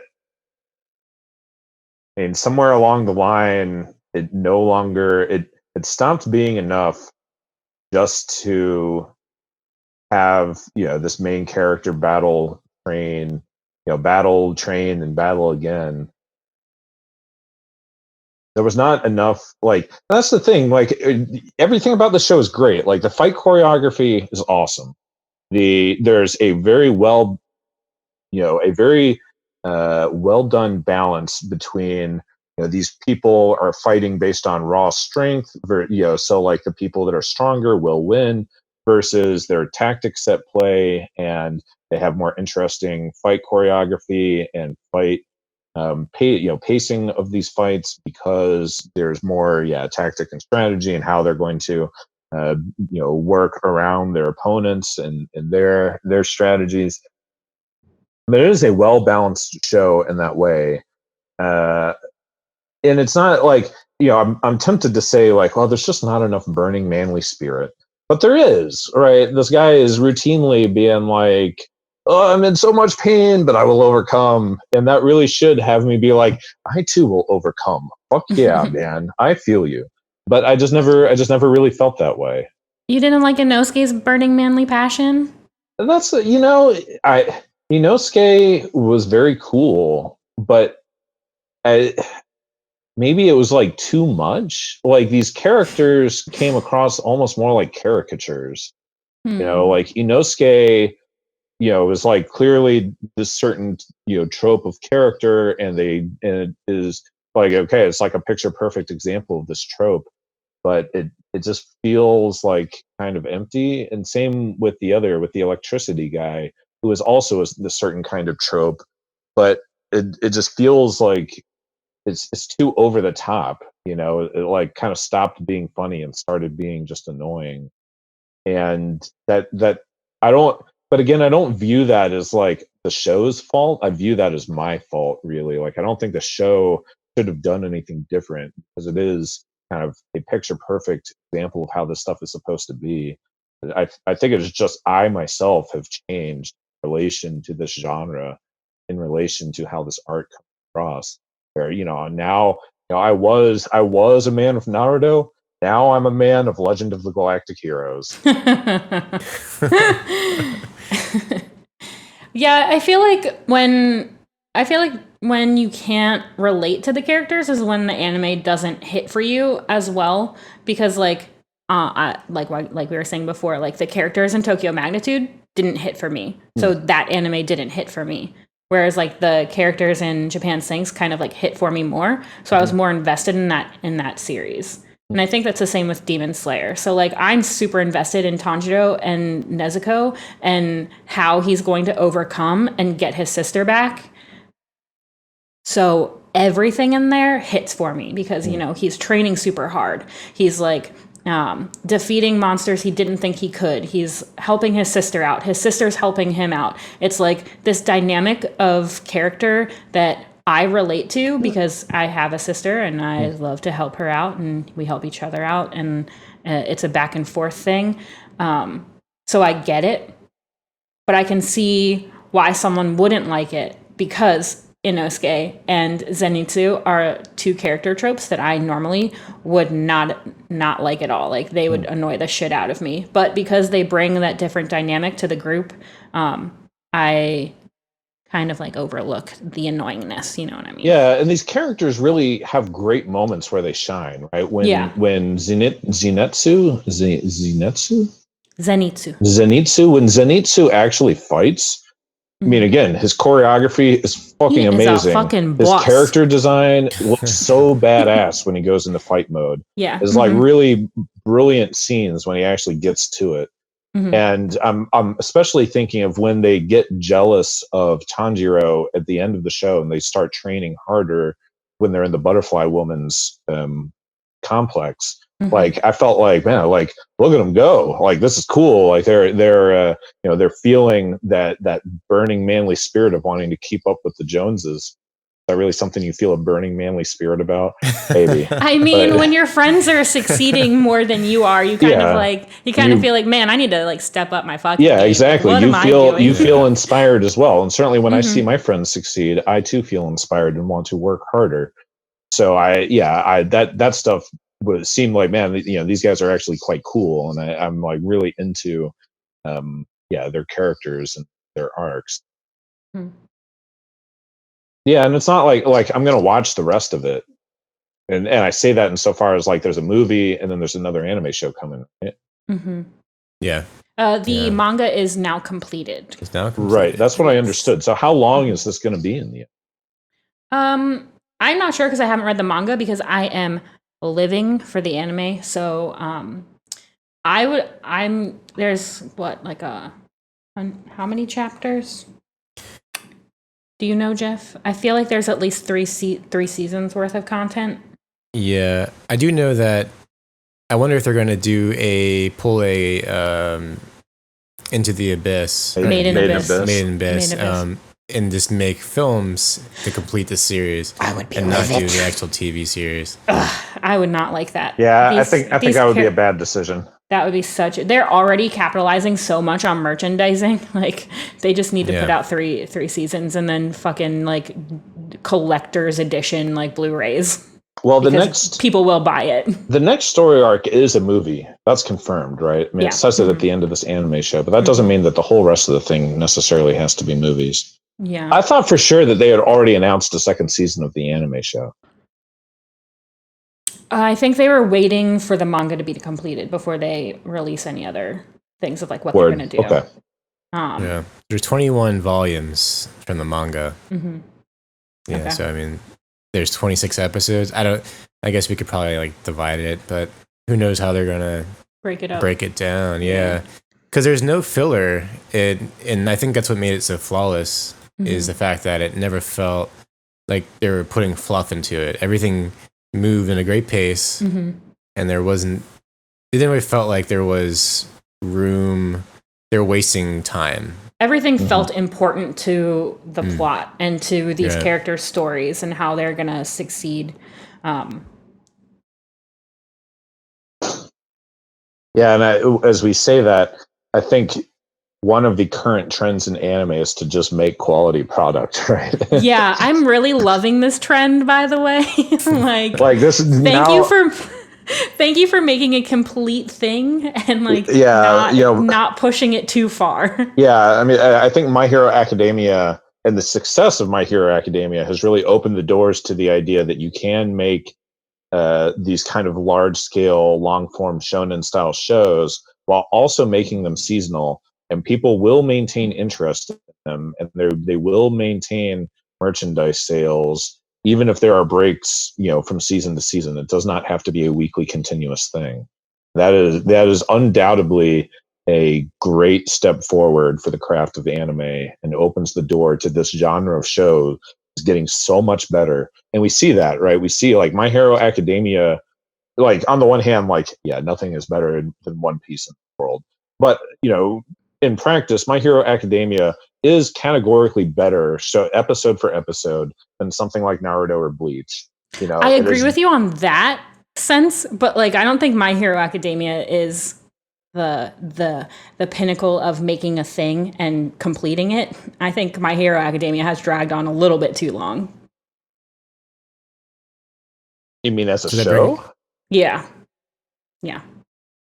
That brings the question: Is it overhyped? Is Demon Slayer overhyped, or is My Hero Academia overhyped? Because most shonen series tend to be the most popular series, and a lot of them aren't that great. Like in terms of it being an anime. Naruto is completely overhyped because there's so many flaws and so much filler, and it's very hard to follow the linear story if you're watching it episode to episode because there's so much filler. Whereas Demon Slayer didn't really have any filler and it felt complete. The season felt complete. As much as I want to know what's happening with the Hashiras and what happens to Nezuko, it felt complete in that 26 episode run. Yes. I agree. Whereas My Hero Academia I think is the most overhyped. Because in the beginning, it felt really well paced and it felt really thought out and it felt like they were doing exactly what they wanted to do with the series. But as season 4 is airing, I'm just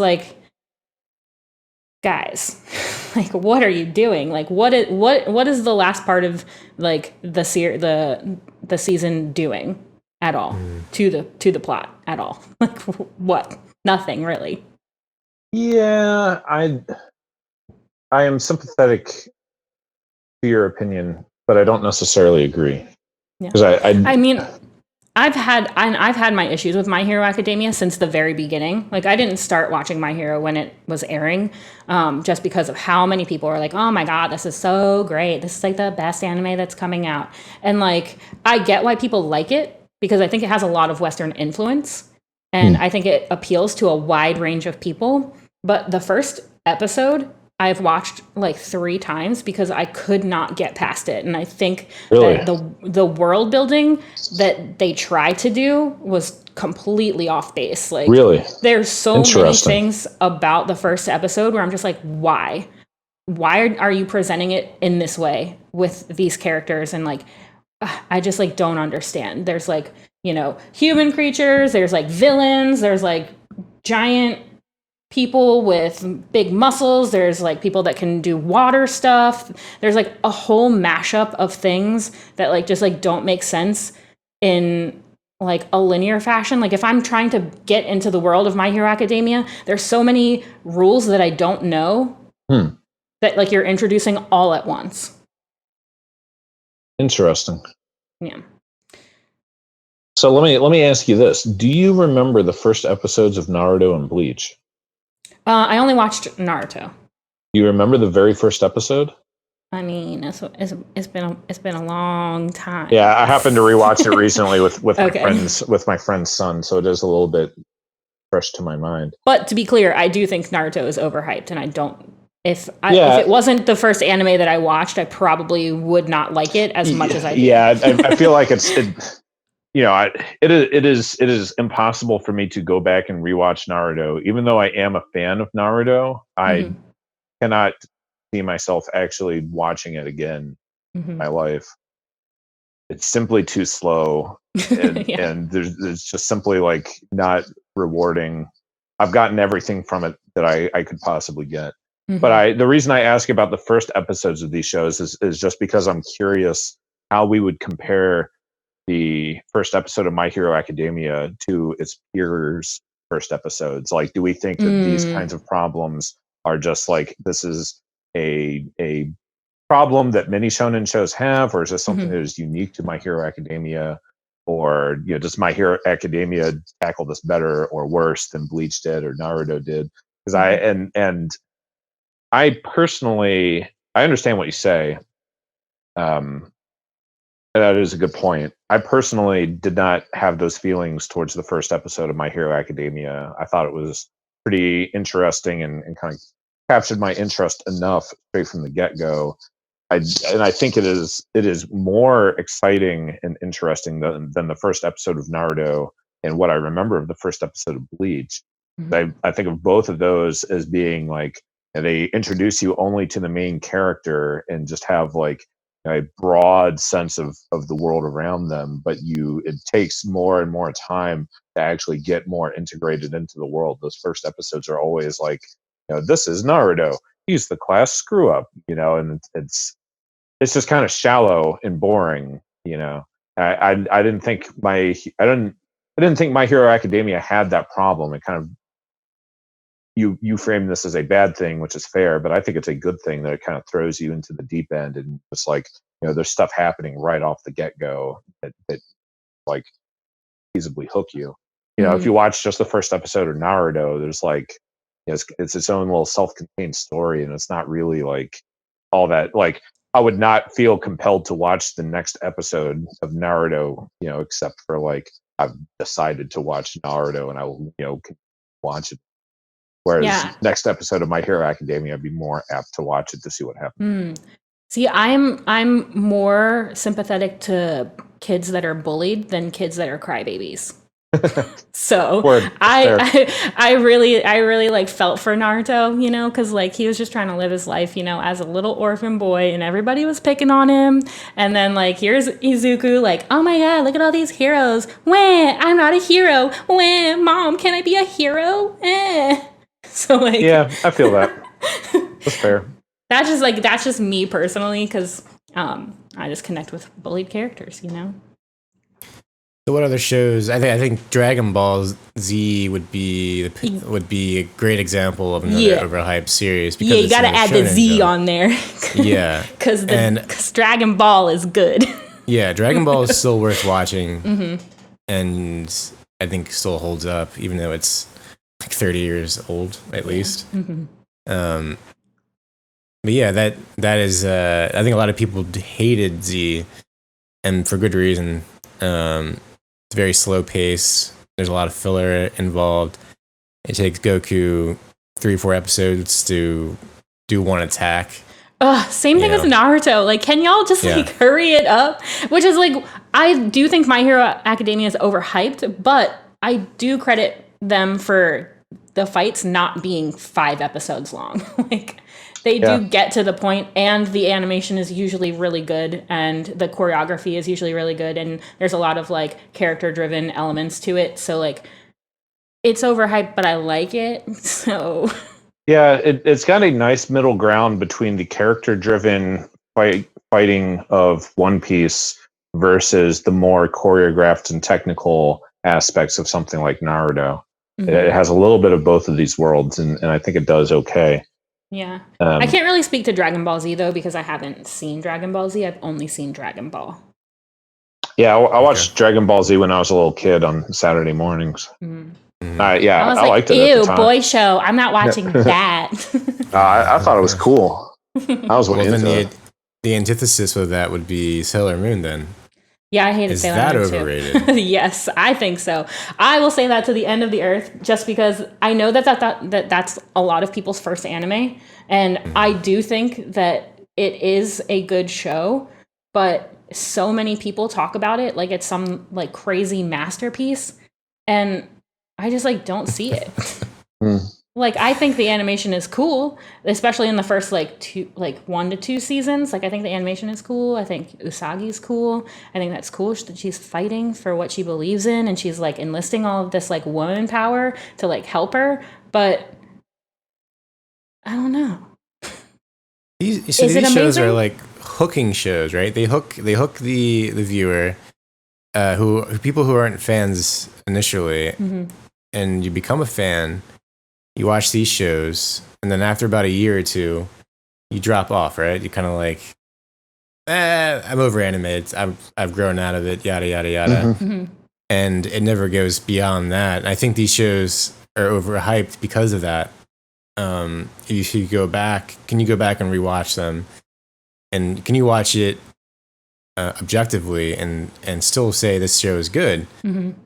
I think a lot of time the general audience. I think a lot of times people associate good with like nostalgia. So like I think Naruto is good because that was my first anime and I loved it and it gave me, a reason to live. But like I don't think Sailor Moon is good because it wasn't my first anime. I watched it a little bit later on in life, And I didn't connect with the characters as much as someone who was probably the same age as Usagi, watching Usagi fight people and, help her friends out.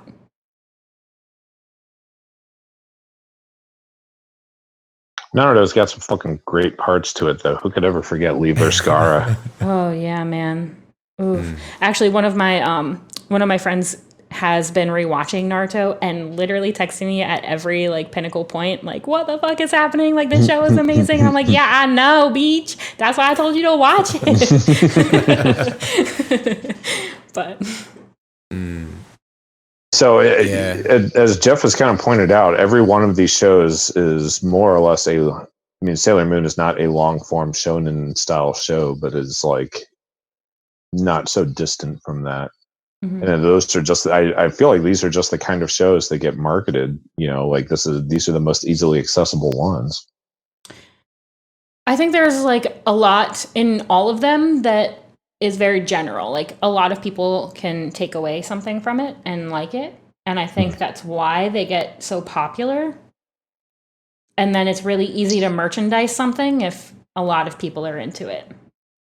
And so then the merchandising kind of just like perpetuates people going back and watching the anime. Like if you see me walking down the street with a Naruto hoodie on, like you're probably gonna be like, "Ooh, that's a cool hoodie. I've never seen Naruto." And I'm gonna be like, "Yeah, beach, you gotta go watch it." Like so then it lends itself to continuing on, kind of like Attack on Titan. Like Attack on Titan. I was just gonna say, I used to wear an Attack on Titan hoodie all the time when it was airing. I loved Attack on Titan. It was like the end all be all anime that was airing. And I was like, yes, I'm into this. This is like a weird, like crazy, like dark universe. And whenever I wore my Attack on Titan hoodie, everyone stopped me like, oh, I really like your hoodie, or I love Attack on Titan, or like they gave me the hand sign with their hands on their chest, Yeah.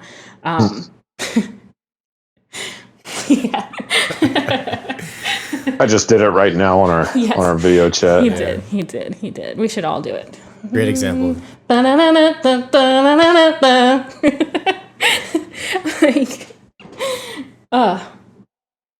I don't know where I went with that sentence, but it ended. So. Yeah, well, Attack on Titan lives up to the hype, and as we talk about Attack on Titan, I'm wondering what shows that are not long form shonen style shows have breached this level of hype and popularity. I'm gonna throw one out, and I don't know if either of you have seen it, but I think something that's like not long form, like Maho Shoujo Madoka Magica is one of those series that like everyone hypes as being like the pinnacle magical girl anime, and is like a masterpiece. Yeah. What do you guys think about it? Oh, I agree. I love it. I've watched it twice, and I think it lives up to the hype to a T. And I understand every reason why this is why this is a masterpiece of the genre. Yeah, it's not a genre that I really care that much about, but it's fucking great. There's no denying it. I think it lives up to the hype for sure. Yeah, I haven't. I can't muster the strength to watch it because I'm not. You're not a magical girl. I don't hate those types of shows by any means, but there's a part of me, I guess, because of the hype. Like, it's supposed to be that great of a show. It's supposed to be a great example of that genre. But I think I've watched Creamy Mommy and Fancy Lala. Oh, I love Fancy Lala. I've watched some of those series, and I'm just like. There's also one that was popular in like 2000. You guys can refresh my memory. It was Azumanga Daioh? No, Geoff knows that one. Geoff showed me that one. It was a show. Are you talking about Magical Girl Pretty and Idol? No. I'm not gonna get it. It's like an idol show. Serial Experiments Lane.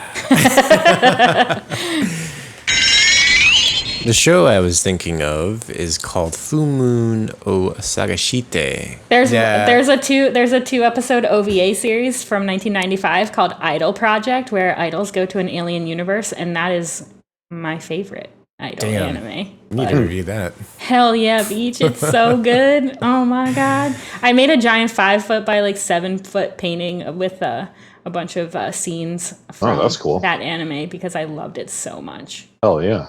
Yeah. I think Sword Art Online might be another good. I wanted to say that I didn't like Madoka Magica. Oh, you don't like it? Why not? No, I think the blending of the two different animation styles really like threw me off, and I didn't get it. Interesting. Didn't get me like everyone else did. Yeah, it didn't have the kind of like epic emotional resonance that a lot of people ascribe to it, right? Like I wasn't like breaking out into tears. Yeah. I did not shed my manly kaiji tears, but I can acknowledge this fucking, I see why other people feel that way about it. I think it just like didn't hit for me as hard just because, I don't know. It wasn't like mature enough. Like I know there are a lot of mature themes, but I just felt like I could not put myself in the place of these characters. And that's for me when I'm watching anime. If I can't do that, I'm probably not going to like it. Interesting. I do think QB's really cute though. Yeah, would you sell your soul to QB? No, but I would want to have him as a pet.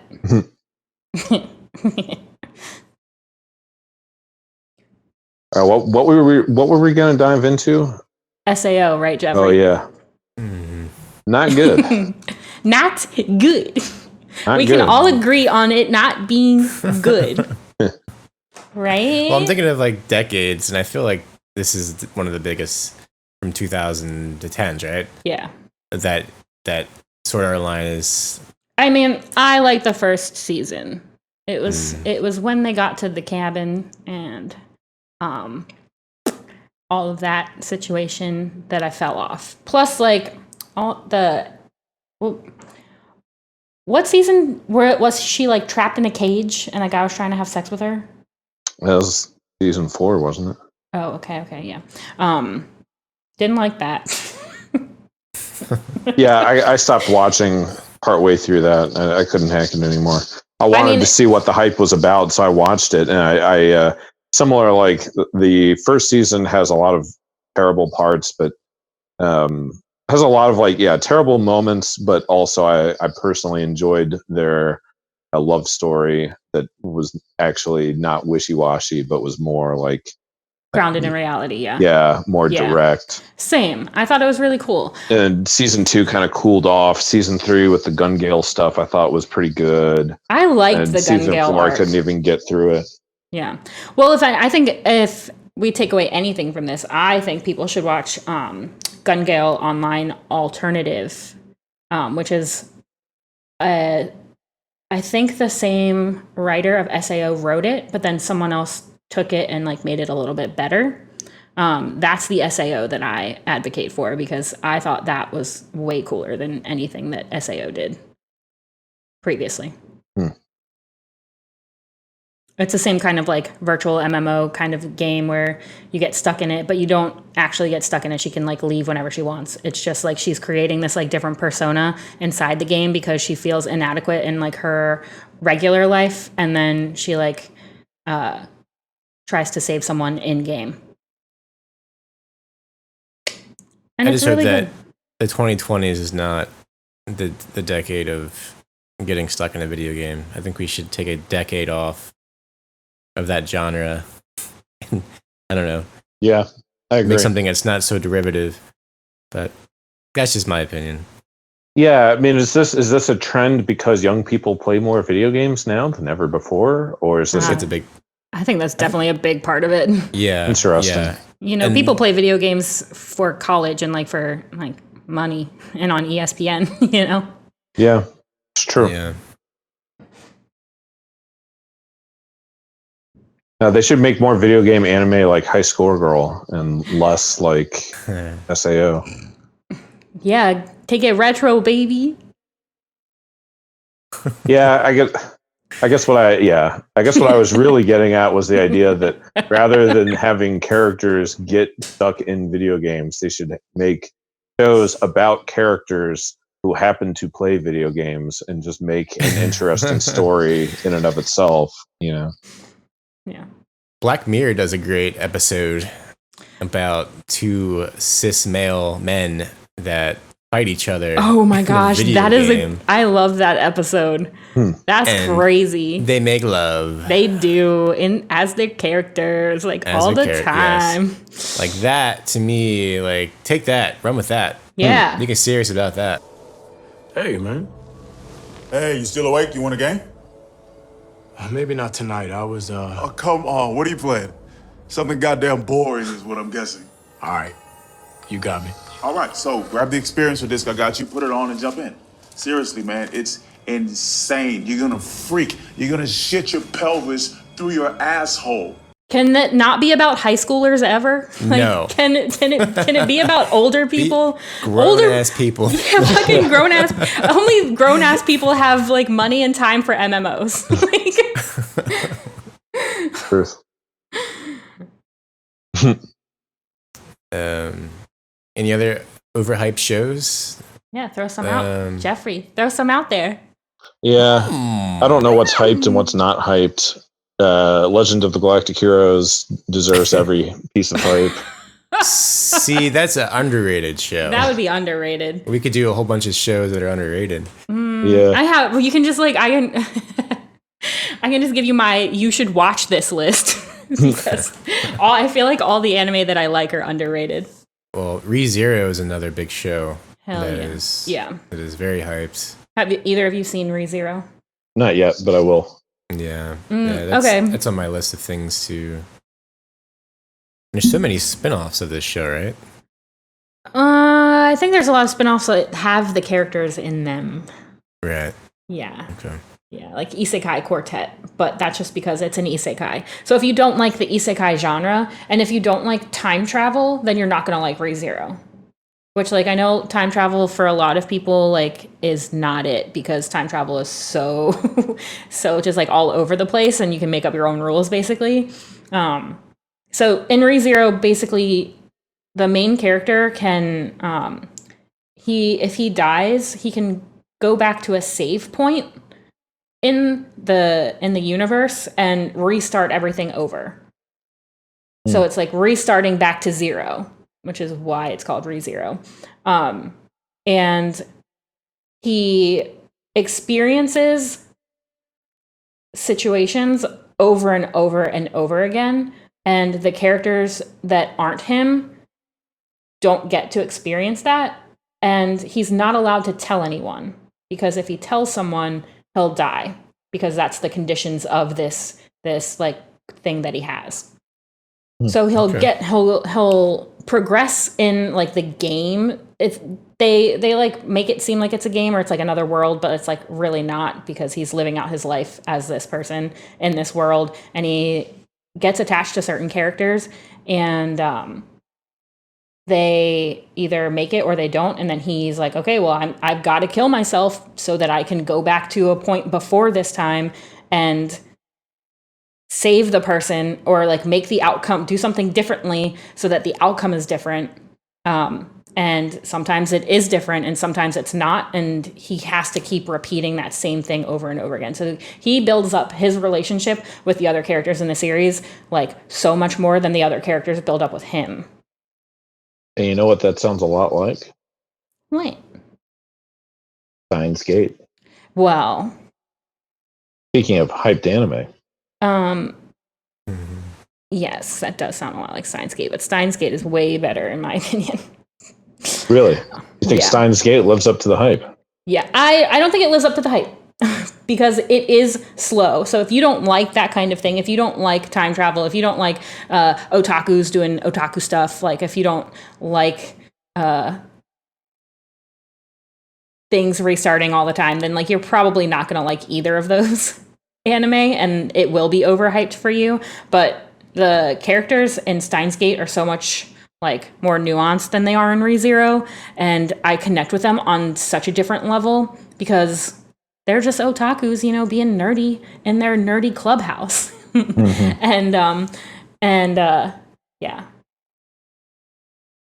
Well, I gotta mention at least Bleach before this is over. I haven't seen Bleach. And just go back to the Shonen Jump shows. Yeah. I was just thinking about that.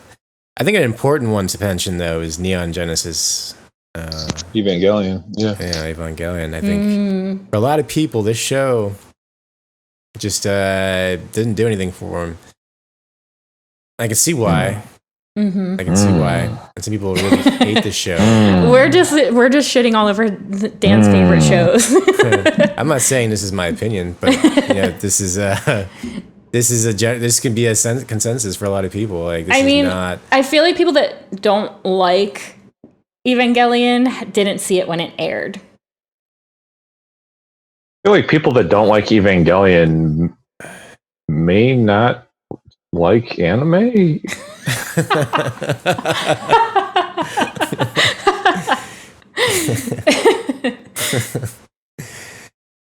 I'll agree with that. I realize that's kind of harsh because it's certainly like anime is a broad thing. It's certainly possible to just not be into a like psychoanalytical art piece involving giant robots. Yeah. You could spend your life watching isekai and never encounter something like Evangelion and never think twice about it. And that's a perfectly reasonable anime experience for yourself. Yeah, if you hate Ava, then you better have a really good excuse why you don't. That's all I can say. And I'll respect your opinion. You know, I'll respect that you don't like it. If you can explain yourself why you don't like it. Yeah, if any of you listening love these shows and like think we're shitting on them, we're just not. We're just like trying to play devil's advocate here. Exactly. Because there's a reason why these shows are popular in the first place. Yeah. You know, and I like a lot of these shows that we're talking about, so. Yeah. Yeah. Evangelion is perfect.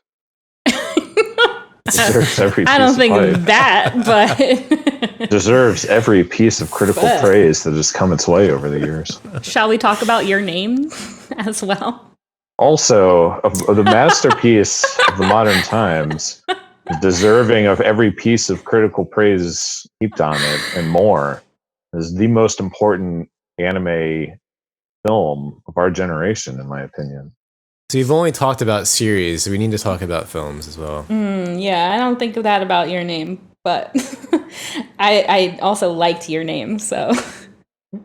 Yeah, Your Name definitely crushed me and spit me back out as a new person. You know, it was a tremendous piece of work. I think you like Your Name if you like the emotional parts of it, but if you really paid attention to all of the like scientific or like time travel stuff, you probably didn't like Your Name. Why do you feel that way? I mean, I just didn't think that. I just didn't think it was that great. It was like there's so much going on. There's so much going on. Like there's time travel, there's body swapping, there's a religion that they don't explain very well. There's this like ritual that happens that's like apparently the pinnacle of everything in the movie that you don't really like see until it like matters. And then there's obviously like the theme of the red string of fate that they hint at. But if you weren't Japanese, you probably wouldn't know how like integral that was to the story. And I felt like they needed to explain that part more, because I personally know about the red string of fate theme because I just think that it's really cool. And there are a couple of anime that have those themes that I would watch more because they explain it a little more. And it's just something that I'm super interested in. And they didn't explain it very well.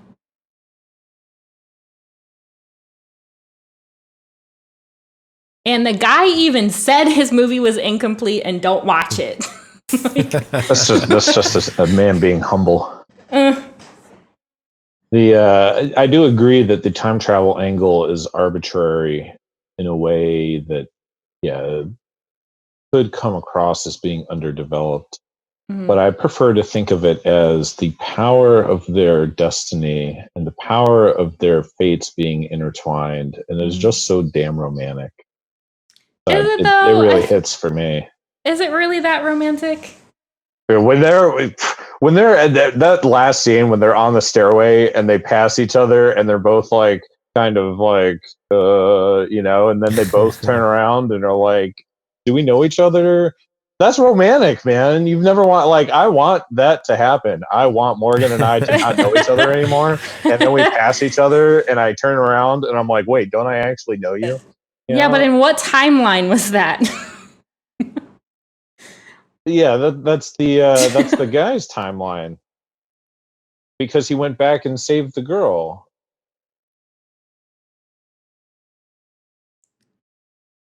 Amelia is shaking her head like she's just trying to appease me. I swear to God, it makes sense to me. It makes sense if you don't think about it too hard. Well, he transfers the knowledge of the asteroid back to Amelia's face. Yeah, through her soul that she chewed up and spit out into this bottle that magically is still there after however many years. Yeah, but that's not magic. Like, how many people are going into that little cavern? They say it's magic. They say that it's magic. Well, yeah, the fact that so the magic is the fact that her bottle of spit and rice sake gets allows for the red string of fate to pull her personality back to the twilight. That is the magic. But the fact that her bottle of sake is still there is just common sense, because there ain't nobody going into that cavern and being like, I'm just going to take this little bottle of sake because I'm thirsty right now. That intuitively makes practical sense. I feel like it wouldn't have. I feel like it wouldn't be there. I feel the liquid wouldn't have been there. Go spit in an empty water bottle and then just like put it outside. Put it in your backyard, and it'll still be there in a year because nobody's going into your backyard to fuddle with anything other than you. I feel like it would evaporate.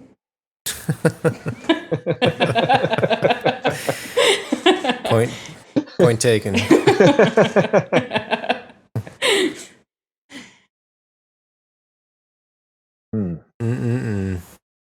You're gonna have to agree to disagree. I think. Yeah.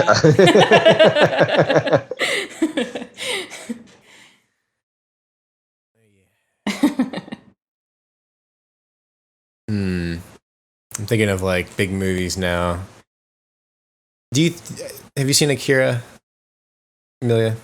Yeah, if you haven't seen Akira and you like anime, with like what are you doing? Wasn't there supposed to be a new Akira this year? What the fuck happened to that? TV series, I believe. Oh my god, why? It was announced, I think, a year ago. Yeah, better not be on Netflix. It better what? Better not be on Netflix. You gave me a heart attack. I'm sorry. I'm gonna speak more clearly into my microphone. It is one of my favorite anime films, and I think I could see if somebody wanted to argue with me and be like, "It's so overhyped. It doesn't make any fucking sense." It's Akira. I think it makes perfect sense. That's the argument. Like, yeah, I think it transcends. I feel like. I mean, people still talk about it to today. Yeah, and I think it, as far as animation goes in any movie, it's like one of the best. Yeah, it still looks great. Immaculate. Mm-hmm. Yeah. Mm-hmm. It looks like it's almost digital, some of the scenes, because they cleaned it up so well. But yeah, was there, so I mean, really, what happened to the new Akira? Like, was there any kind of announcement that like this is being delayed, this is not happening anymore? I haven't heard anything recently. I know he's making a movie called Orbital Era, but I'm sure that's been delayed. I bet you a lot of this has just been delayed in general. So that's why we haven't heard any news because of COVID. Yeah. I think we had hopes of hearing about it this year, because that's what the world needs, is an Akira TV series. And then I think once that was done, well. When it's done well and it looks great, then I probably just stop being a fan after that. I'll just stop watching anime altogether. I hope not. I had someone tell me that. What are we going to do about the podcast if you don't like anime anymore? When I was younger, this guy worked at Pandora's Q, which is an anime video game store. And I guess he was an anime dropout. He's like, yeah, I saw Akira back in '88, and that was it. After that, I stopped being a fan. What? He's like, this is the pinnacle. I don't need to see any more. I was like, damn, man, that's a serious statement. You're like, sick, brah. Like, cool. Yeah, that's too brutal an opinion for me. I mean, Akira's great, sure, but there's a lot of great things in this world. Mm-hmm. One great thing does not negate the rest of the greatness. Unless, of course, you just don't really care that much about the format in general, Yeah, maybe that's what he really wanted to say. But yeah, thanks for listening. We have our website as well, if you want to check out our previous episodes, on www.otakuhostclub.com. Not very hard to find. We do need to update it, though, don't we? Yeah, we do. Okay, there's new artwork. Amelia. Yes. It's so good. So good. As delicious, kind of retro anime characters. It is really great. You guys look extremely attractive. Thank you. Also, if you were wanting to know, the anime sky background is from a screenshot of an episode of Cross Game. Oh, yeah, that's cool. Like, very cool. God. Right? So tasteful. That's awesome. I called it. I wish I had said something, because I watched it today and I saw that fucking background. Hell yeah, like, baby. That looks exactly like what Amelia used for our background. And what do you know? It's the same show. I'll be damned. Just trying to keep it in the family. Mm-hmm. I won't tell anyone. Okay, don't, because I don't want to get a copyright strike. All right, that's our show. Check us out on Instagram. Please join the Discord. We have a couple new Discord members, but I think we all know them in real life. So Sean and Chris, thanks for joining our Discord. Also, shouts out to Mitch from the Talking to Anime podcast. He also joined our Discord. It's been fun having you guys.